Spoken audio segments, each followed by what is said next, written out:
Jama. In this video, we are going to talk about the story of Shumbha Nishumbha, Dhumralochana, Chanda and Munda, and Raktabeej. So, this video is going to be a slightly longer one. Let's start with the story of Shumbha and Nishumbha. After Mahishasur fall, peace returned to the three worlds, but only for a short time. In the shadows, two new powers were rising. Deep in the mountains, the Asura brothers, Shumbha and Nishumbha, performed severe, relentless tapasya. Standing unshaken through scorching heat, icy winds, and storms, their penance shook the heavens and compelled Brahmā to appear before them. With feigned humility masking burning ambition, they asked for a perilous boon. O Creator, grant that no man, no god, no male being in any of the worlds may ever defeat or kill us. Bound by their austerities, Brahma granted the boon. Empowered by this divine protection, the brothers rose in arrogance, gathered vast armies, conquered the heavens, dethroned Indra, and seized every celestial treasure. Their pride swelled until they proclaimed themselves lords of the three worlds, never realizing that by excluding women from their womb, they had sealed their own fate. Driven out once again and humiliated, the gods took refuge in Himalayas where they prayed to the supreme goddess for deliverance. Hearing their cry, Devi manifested in the mountain forest as a radiant, awe-inspiring woman, Ambika, the cosmic form of Parvati, the one destined to end tyranny of Shumbha and Nishumbha. When Shumba's servants saw her dazzling beauty, they rushed back to their king and described a woman so radiant that even the sun seemed dull beside her. Hearing this, Shumba's arrogance ignited. If she is so beautiful as you say, he declared, shall she shall be mine. He sent his messenger to the goddess, demanding she come to him. But Ambika smiled and refused, saying she had taken a vow she would only marry the one who could defeat her in battle. Insulted by her defiance, Shumba ordered one of his fiercest generals, Dhumralochana, to seize her at once. Dhumralochana was a colossal asura whose very name meant smoky eyed one. His gaze was said to burn like ash, his breath to darken the sky, his strength to rival 1,000 elephants. Leading a massive army, he marched towards the Himalaya slopes where the goddess stood alone beneath the open sky. When he reached her, he bellowed, woman, obey the command of my king. Come to Shumba willingly, or be dragged before him. The goddess replied softly, if your king wishes to claim me, let him defeat me himself. Why send you? Enraged, Dhumralochana charged at her, roaring like a thunderstorm. His army surged behind him, but the goddess remained completely still, her expression calm, her eyes serene. Then, with the slightest breath, she uttered a single sound. Hmm. The sacred syllable, infused with divine power, echoed across the mountains like a flash of a pure energy. The instant the sound touched him, Dhumrilochana's enormous body burst into flames and crumbled into ash. No weapon was lifted, no battle was fought. The demon general perished from the mere vibration of her intention. Seeing their commander reduced to dust in an instant, panic tore through the Asura's army. They rushed towards the goddess in blind fury, hoping to avenge him. But Ambika's lion, her Vahana, born of the gods' collective energy, leapt forward with the unimaginable ferocity, with claws like lightning and roar that shook the sky. The lion tore through the demon ranks, scattering them across the mountainside. In moments, the entire army was obliterated. The slope fell silent once more. This was the end of Dhumrilochana, slain not by 1,000 weapons, but by a mere utterance of a divine syllable, proof of the goddess' immeasurable power and the beginning of Shumba's and Nishumbha's downfall. After the annihilation of Dhumrilochana and the destruction of his army, The news spread like wildfire through Shumba's kingdom. Shocked and enraged, Shumba called upon two of his seasoned commanders, Chikshura and Udaghra, each of fearsome warrior known for their ruthless and mastery of dark weapons. These asuras fought countless wars and conquered many realms alongside Shumba and Nishumbha, and each believed no force in the universe could stand against them. Ordered to capture the goddess at once, they marched with the massive army of heavily armed demons, their war cries shaking the foothills of the Himalayas. As they approached the place where the goddess stood, the mountains trembled under the weight of their advance. Chiksura, with his burning like embers, with his burning eyes like embers and bow forged from eternal fire, shouted across the valley, O woman, you have slain our general with treachery. Surrender now or be crushed beneath our might. Beside him, Ugra rode with fury against his gigantic mace, each swung capable of smashing boulders into dust. But Goddess remained untouched by their threats, calm, radiant, and silent, standing alone against the army. Chiksura was the first to attack. With a cry that split the air, he released a storm of arrows so dense they darkened the sky. But Ambika raised her bow, gifted by the gods themselves, in a single fluid motion sent forth arrows infused with divine fire. They cut through Chikshura's volleys as if slicing through mist before the demon commander could react. Her arrows pierced his armor, his chest, and finally his heart. With a scream that echoed across the mountain ranges, Chukshura fell lifeless to the ground. Enraged by his companion's fall, Ugra charged forward with terrifying speed, swinging his colossal mace with the force of a thunderbolt. The earth cracked beneath his strikes, trees shattered, and clouds scattered with every blow. But the goddess moved with effortless grace. With a swift motion, she seized her spear and hurled it toward him. The spear flew like a streak of lightning, glowing with the combined power of all gods. It struck Ugra square in the chest and burst through his massive body, lifting him off the ground. Enormous demon toppled and crashed into the earth with a roar that faded into silence.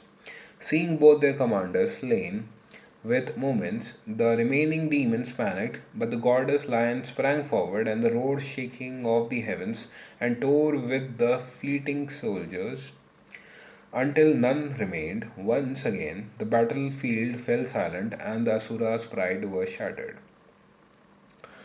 Meanwhile, meanwhile, deep inside his palace, Shumba fury had reached its peak.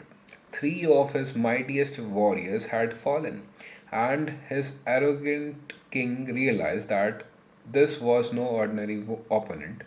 Yet, instead of retreating, he made a fateful decision to unleash the most dreadful of his generals. Next, Chanda and Munda, the bloodthirsty commanders whose cruelty was feared even by the underworld.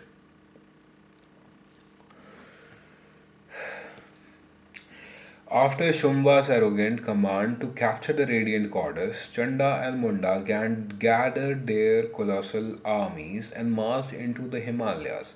Their wars, drums rattling the forest, and their footsteps quaking the earth. The sky darkened with dust, and endless ranks of asuras advanced, their weapons glittering like cold stars.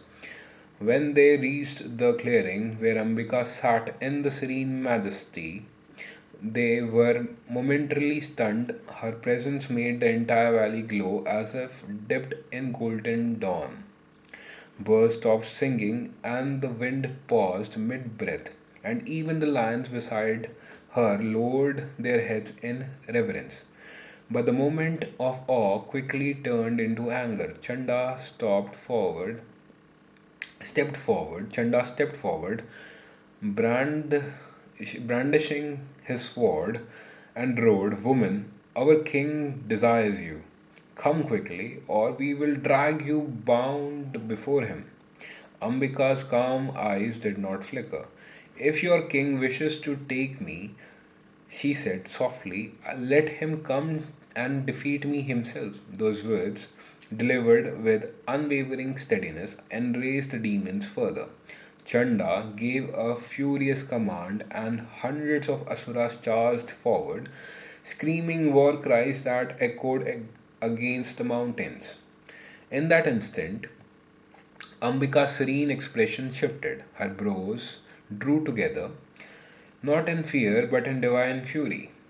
From the center of her forehead erupted a blinding flare of black molten energy like a fragment of void tearing into the world. The mountains trembled as a terrifying form materialized from the darkness. Kali, her skin black as the night before creation, her hair wild and unbound like a storm, her eyes glowing a deep blood red that pierced the souls of all who looked upon her. She let out a roar so thunderous that birds dropped from the sky. The earth cracked at her feet, and entire battalions of demons stumbled backward in terror.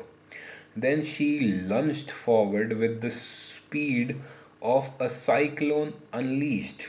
She tore through the first ranks of soldiers with her bare hands, ripping armor and flesh alike, her nails slicing through the shields as if they were paper.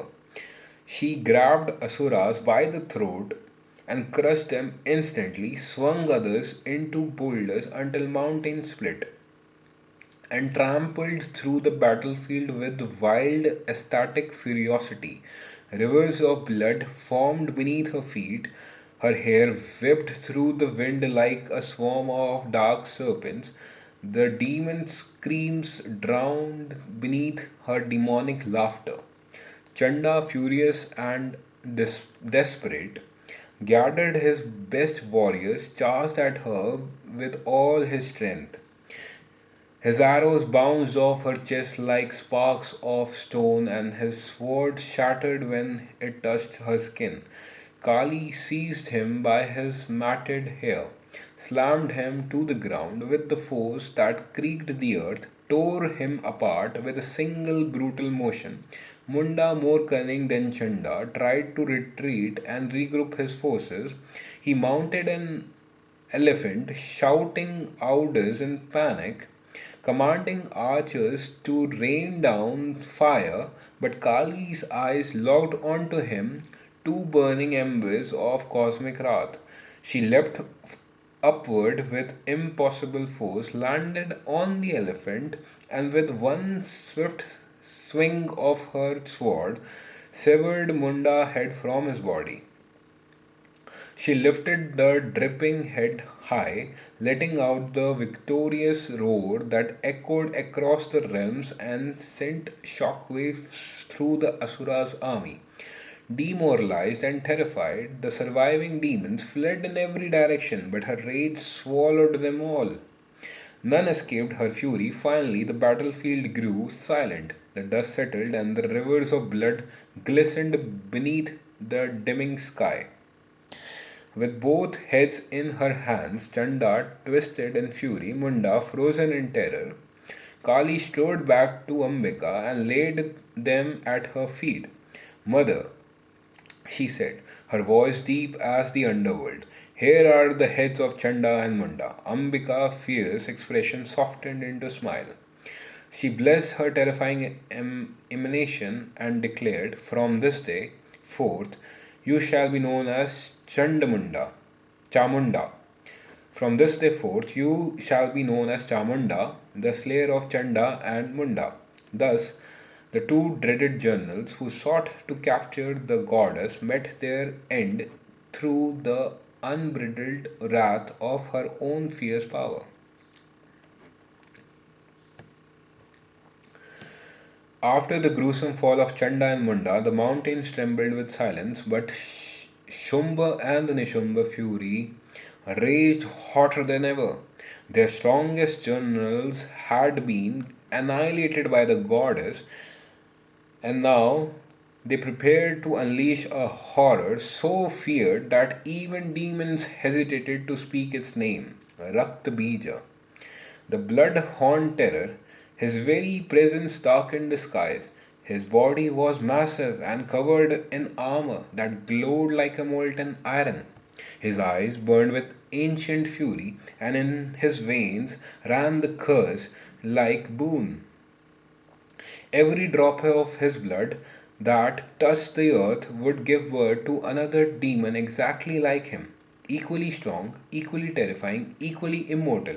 From a single wound, thousands of Raktabeej could rise.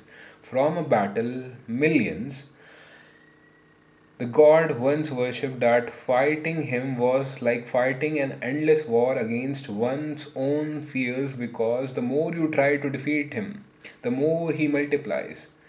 And now, this unstoppable force marched towards the goddess, surrounding by legions of asuras who roared with confidence, believing her end had come. Raktabija army advanced like a black tide swallowing the mountains. The air thickened with dust and death. On the other side of the field, Ambika stood calm and unmoving, radiant like a flame, untouched by the storm.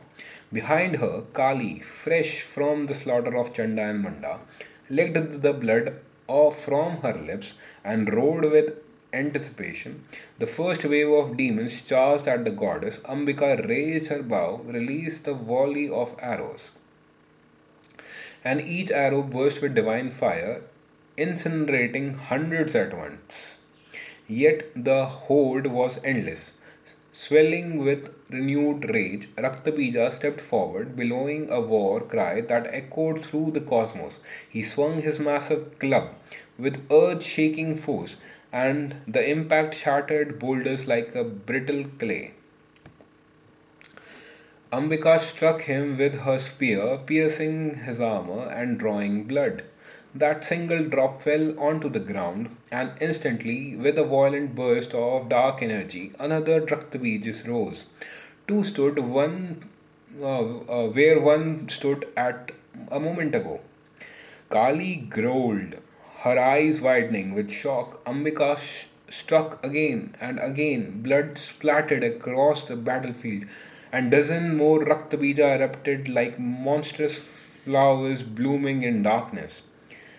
Within moments, the field was sprawling with thousands of identical demons, laughing, roaring, swinging their weapons, each as powerful and as invincible as the original one. The mountains shook under their collective footsteps, the sky dimmed under their shadows, the ground trembled with the weight of an army that multiplied with every wound. Ambika realized that conventional battle was impossible. Her arrows only created more of him. Her sword made the army grow. Her trident split one into hundreds. Every stroke was feeding the army. The world seemed on the verge of being drowned under the ocean of Raktabija. The goddess turns towards the dark emanation Kali, the embodiment of death itself, who was waiting, snarling, ready to unleash her madness. Ambika spoke with calm clarity. Kali, the world cannot survive if his blood touches the earth. Open your mouth, drink every drop, do not let a single drop fall. Kali eyes flashed with a fierce delight, her tongue unfurled from her lips, long and red as a river of blood itself. She grew in size, her body expanding into towering titan, her mouth stretching wild like the horizon with an earth-shaking roar.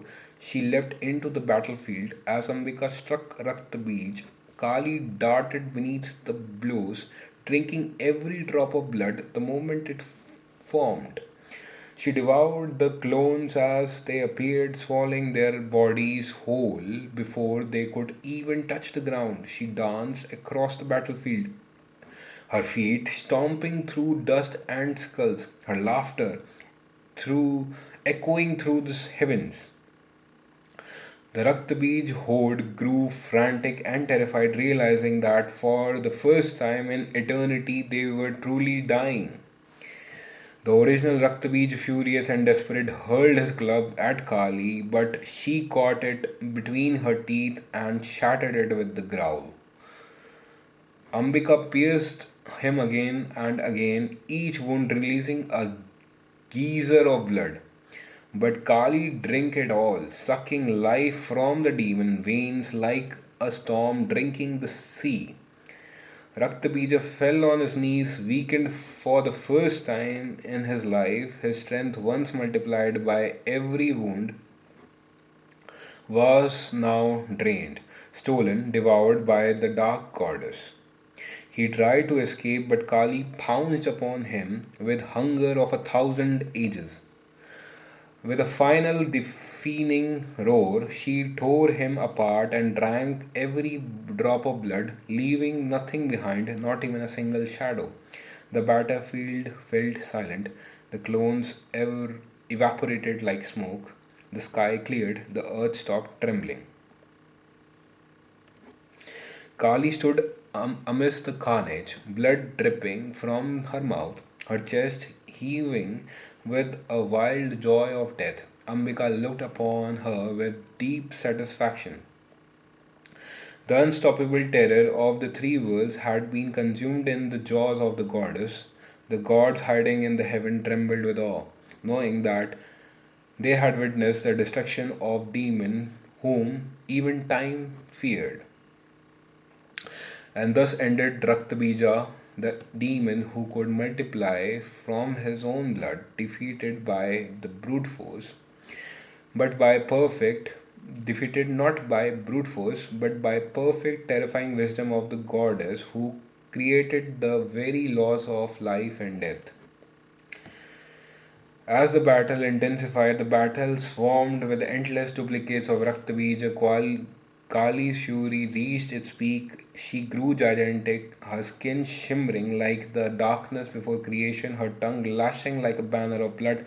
At Ambika's command to prevent even a single drop of blood from touching the earth, Kali's from shifting into something even more terrifying, with roar that split the sky, she lunged the original Raktabeej, knocked his army of clones, raised her sword high in the left hand decisive motion. She severed his head.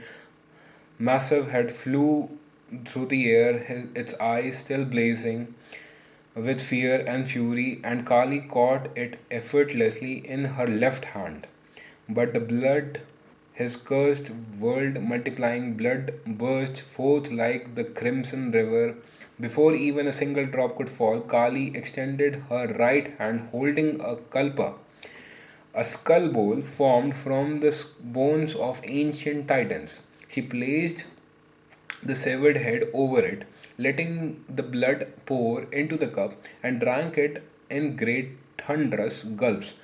Her eyes wild with ecstatic destruction. No blood touched the earth, no clones were born, no army rose. Kali drank until the last drop of Raktabeej cursed life force was consumed, until his head was dry and hollow, until the battlefield roar dissolved into the silence of death. When she finished, the clones collapsed like the lifeless shadows dissolving into dust. Kali stood in the center of the battlefield, holding his skull bowl and her mount stained red, her ferocity unmatched in all the three worlds.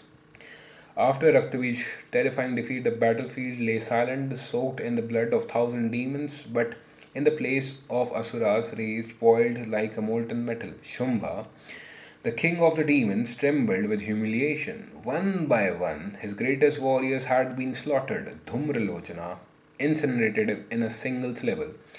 Chanda and Munda, torn apart by Kali. Raktabija, consumed dry in her skull cup. His pride could no longer bear the shame, but beside him stood his brother Nishumbha, loyal, fierce, and burning with equal fury. Brother, he said, gripping his bow with trembling rage, I will destroy this so called goddess myself. Unlike Shumbha arrogance, Nishumbha pride was quieter, rooted in deep belief that he could not be defeated. After all, Brahma had granted them the boon that no male being could kill them. Confident in their invincibility, Nishumbha assembled an army so vast that the entire horizon darkened under its shadow. Armed with golden armor, holding a mace forged in underworld's fire, Nishumbha stepped onto the battlefield, roaring out a challenge that echoed across realms. Ambika stood poised and serene, her lips growling softly beneath her feet, Kali prowling beside her with blood still dripping from the corners of her mouth. The moment Nishumbha army charged, the entire landscape convulsed. Clouds cracked open with thunder, elephants screamed, the clash of weapons rang like a chorus of an apocalypse. Ambika met Nishumbha assault with unshakable calm, her spear flashing through the air every moment of divine precision. Nishumbha fought with wildly fury, unleashing a storm of arrows so thick that they hit the sky. The goddess cut through them effortlessly, her weapons shining with celestial fire. Enraged, Nishumbha summoned layers of magical shields, each shimmering like a molten gold. Ambika shattered them one by one, her trident first, the shield of fire, then the illusion, then of iron, then of shadow, each break echoing across the battlefield like worlds cracking open. Furious and desperate, Nishumbha rushed forward with his mace raised high. Ambika hurled her spear at him with the force of a comet. It pierced his right shoulder, driving him to the ground. But Nishumbha rose again, roaring in defiance, blood pouring from his wound, yet glowing with unnatural strength. He grabbed the spear embedded in him and pulled it out with a scream that shook the heavens, summoning his last reserves of power. He surged forward once more. Ambika met him head on with a single precise stroke of her sword. She sliced through his armor and sent him crashing to the earth lifeless. But Nishumbha was not done. From his fallen body, another Nishumbha emerged, taller, stronger, more terrifying, his eyes blazing with blood red light. A grasp rippled through the battlefield. This was the hidden core of his boon, a deep rooted attachment, a second ego, a form that refused death itself. He roared and charged once more. Ambika did not flinch. With divine grace, she leapt into the air, brought her sword down in a perfect arc, and split his second from the shoulder to waist. From shoulder to waist. His body collapsed in two great halves, shaking the ground as it fell. This time, there was no rising again. The mountain winds carried away his last breath. Nishumbha, the demon of attachment and possessive pride, was finally destroyed.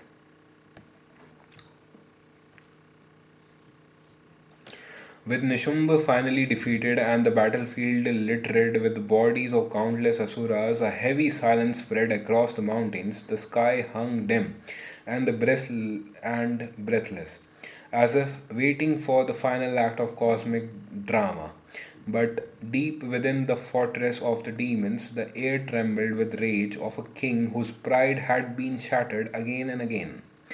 Shumba, the lord of the three worlds, sat on his golden throne, teeth clenched, his eyes blazing like embers in a furnace, humiliated beyond measure.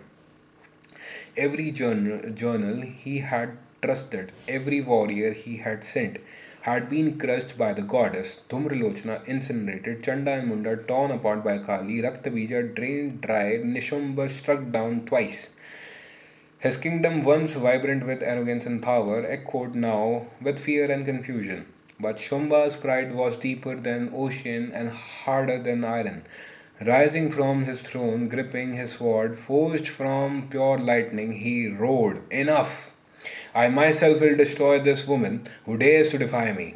His cry shook the place pillars as he marched out, his golden armor blazing, his steps cracking the throne beneath him. He arrived on the battlefield like a storm, embodied his presence so powerful that the winds fell silent and the sky dimmed. Ambika stood alone on the field, calm as the moon resting on still water. Kali couched beside her, eyes glowing with bloodlust.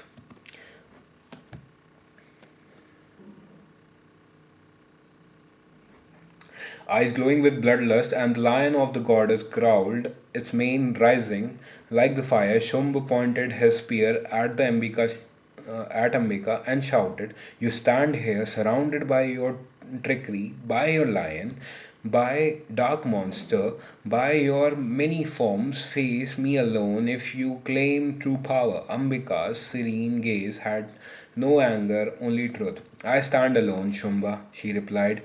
"These forms you see, Kali, my lion, and the goddess, they are all emancipations of me. I am one. All of this is myself." And as she spoke, the goddess that had emerged from her during the battles dissolved into the radiant light that merged back into her body. Kali faded into her brow.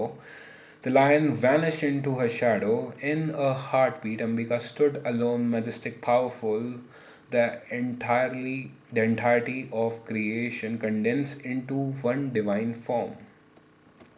Furious at being challenged, Shumba lunged forward with his spear, moving with a speed of a meteor. Ambika parried with her trident, and the clash rang out like thunder, exploding across the cosmos. Battle erupted between them one by one. Unmasked in divine history, Shumba hurled mountains sheared from the ground. Ambika cut them to dust.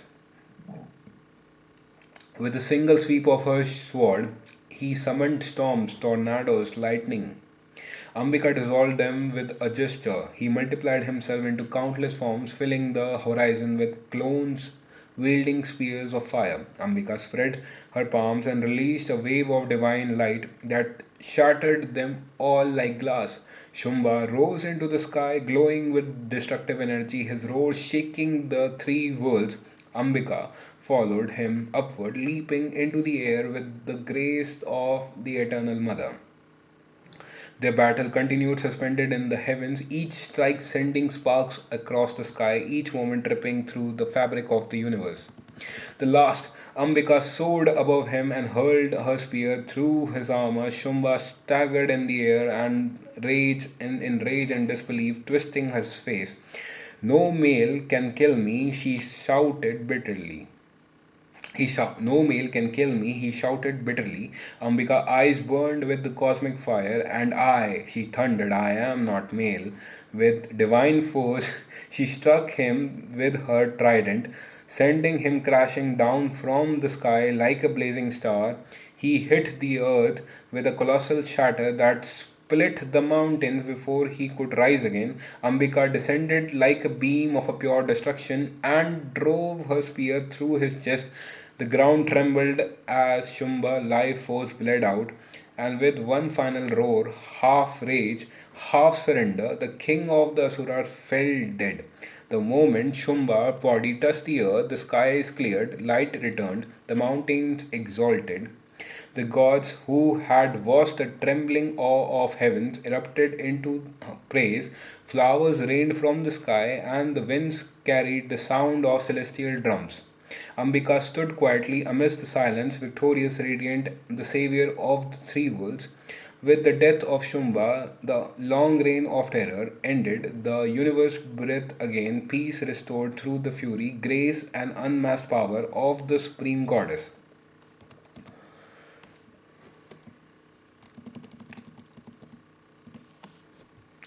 Dhumralochana represents the clouded perception